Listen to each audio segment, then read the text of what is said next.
Hi everyone. So today's topic is foods that can help beat stress or fight stress and anxiety for us. Okay, so when it comes to stress, it's a response by our system towards something that is it's not used to or it considers to be very strainful for the body.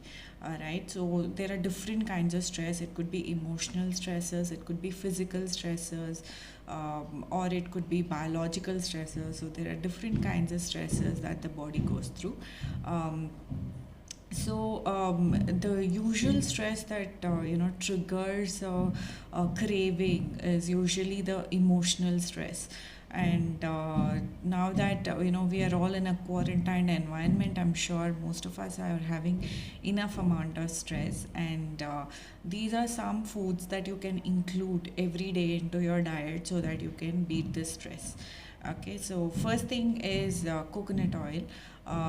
Coconut oil has medium chain fatty acids, which is very beneficial for the brain activity. It improves the neurons or the nervous systems because it's got medium chain fatty acids in it, and they help form the myelin sheath of the nerves. So it's highly beneficial.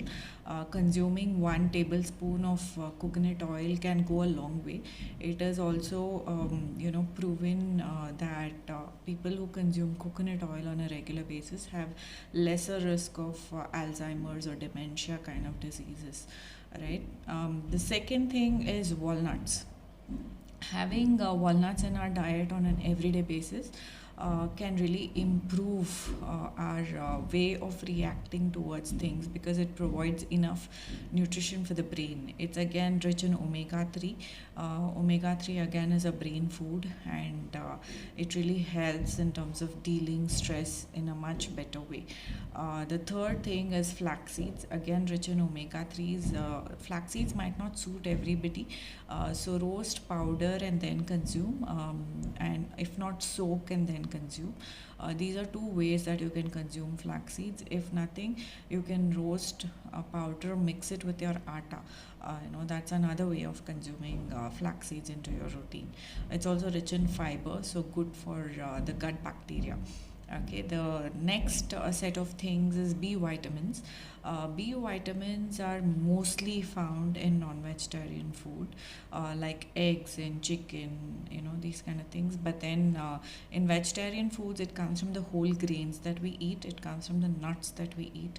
Um, it comes from the green leafy vegetables that we consume. So at least one green leafy vegetable a day, along with your dal or your sambar or anything that you consume. You can add a green leafy vegetable into it. The next thing is you can consume nuts on an everyday basis. Apart from the fact that nuts have B vitamins, they also have enough good fats in them, which kind of supports our brain health. Right, so badams and pistas, cashew nuts, these kind of things can be used. The nuts which have a husk around them, preferably soak and then consume. If soaking is something which is a little tedious for you and you might forget to do it, then just roast, powder, and store all of it together. 1 tablespoon in, say, milk, or 1 tablespoon in anything that you consume, or just like that you can just eat it. So either of that is good. Consuming these things in the evenings is very, very beneficial.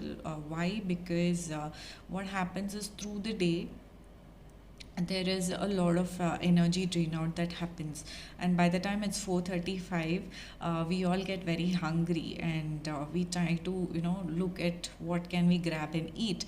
This is the time that most of us reach out for the wrong foods, or the foods that actually create a havoc to our system. So at those times, if you have a routine and consume nuts on a regular basis, your cravings will comparatively reduce over a period of time, because that really helps in boosting your energy immediately. It fills you up and it gives you instant energy to the body.